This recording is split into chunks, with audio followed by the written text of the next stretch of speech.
What's going on, guys? Fun with Knives back again, and yes, I have yet another new knife to show you guys. But this unboxing is going to be a little bit different. So a little background on how I picked up this particular Spyderco. I got a gift card from my employer to a local Cabela's.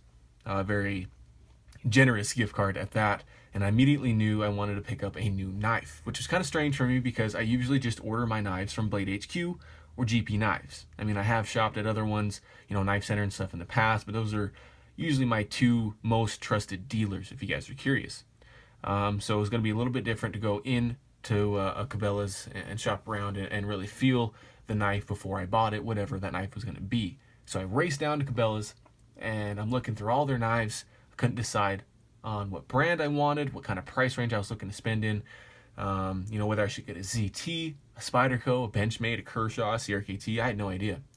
So I had all these scenarios playing out in my mind, what knives I wanted to do videos on, which ones I've always wanted to own, and I ended up leaving empty-handed, which was kind of sad. I just couldn't decide, and I didn't want to have some buyer's remorse if I bought a knife that I wasn't really going to love. So went back, got on the computer, checked out Cabela's.com, and they didn't have much more as far as selection goes.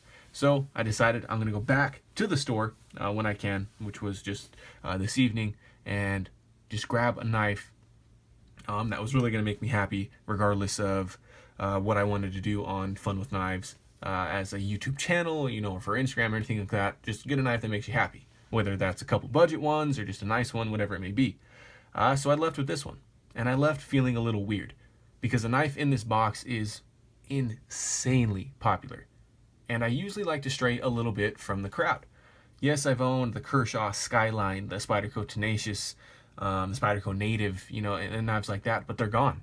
I've ended up selling quite a few of those, and I have kind of a different collection than most, I would say. Not that I'm, super strange with my knife buying, but, I don't just buy, what's the hottest thing right now. And in this case, I did, because this knife has been the hottest thing for ever since it came out. And you guys probably know what this knife is without even me telling you, because this is the Spyderco Paramilitary 2. In fact, I think I'm the only knife enthusiast that hasn't owned this knife. And especially the only YouTube channel that's knife oriented that hasn't owned this thing. I have done a guest knife video on it, but that doesn't really count, does it? But I finally get it. And I'm extremely happy that I chose this, because it does live up to the hype. And I've had it for just a couple hours now. I realize why everybody loves the ergonomics. The size, the weight, the clip, the large lanyard hole, the 50-50 choil, the blade shape, the blade steel. I get it. I do now. I can finally appreciate this, and I am very proud to be in the Spyderco Paramilitary 2 Owners Club, if you will. But the reason this unboxing is a little bit different is because I'm not going to do the specs.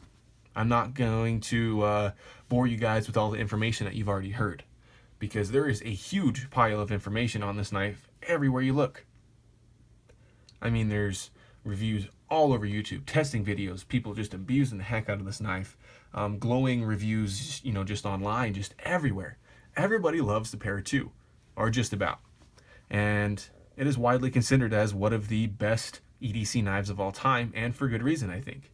So I'm going to leave it up to you guys. If you guys are watching this unboxing and got this far, let me know if you want me to do a review on it. Because if you do, I'd be more than happy to. And then, the coming weeks or months, once I really solidify my opinion on the knife and can talk about some of the pros and cons I see in it. But I will warn you, it's probably going to be another glowing review, because this knife is just superbly well built. I'll give you some close-ups while I'm talking, at least. I always thought that Digicam was a little cheesy, and now that I have it, it's pretty cool looking. I like the G10 almost looks clear, translucent on the sides here. Of course, the standard clip, compression lock that we all love so much. S30V blade, just the right size. Cool looking shape, modified leaf shape, if you will. A product of both Eric and Sal Glesser, and USA made. So yeah, if you guys want me to do a review on this knife, I'd be more than happy to. But if you don't, if you're tired of seeing PM2 everywhere in your YouTube feed and all the reviews saying nearly the same thing, I'm cool with that too. Hopefully, if I do do a review on this knife, I'll have some differing opinions, maybe just a little bit, maybe some different insight on the knife, but you know, maybe I won't. And as soon as I got this knife, I realized that I needed this Boba Fett lanyard on there. I haven't had this on a knife in quite a while. You guys know I'm not huge on lanyards, but for some reason it just fits. We'll see if I keep it on there. Also, it matches my Boba Fett shirt I'm wearing tomorrow too. So if that isn't nerdy enough for you, I don't know what is. You guys could probably tell too that this knife, or this video, wow, isn't scripted, just like most of mine are. To be honest, guys, I usually come home, I decide I want to do a video, I pick the knife that I feel most comfortable talking about, I pull up some specs on Blade HQ, and I start talking. I usually don't write anything down. I just kind of spew out my thoughts on it, and hopefully it turns out okay. So that's it for this one, guys. Oh, one more thing.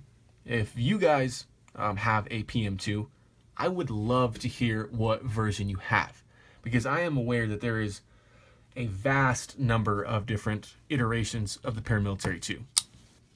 And I see the reason for that now. I see why people collect the PM2. Why there's so many different sprint runs and, you know, Blade HQ exclusives with different steel, different handle colors, all that kind of thing. I get it, because I have the PM2 hunger now. I want all the different colors. I want all the different steels. And I don't know if Spyderco is trying to sucker you in or not, or they're just really making awesome products that you want to collect. But either way, I'm one very happy customer, and maybe there'll be another PM2 in my future. Who knows? But yeah, let me know what model you got. If you got in on the pink one that just came out, or I think the Para 3 is coming out soon. I saw GP Knives and did a video on it today, which is awesome. I think there's a wait list or a wish list or whatever for it. But that's cool. PM3 is kind of a scaled down version, which will be interesting to see. I love the size of this one, but maybe the PM3 will be even more EDC friendly. Who knows? So that's it, guys. Let me know what PM2 you got. I'd love to hear it. And remember, have fun with your knives.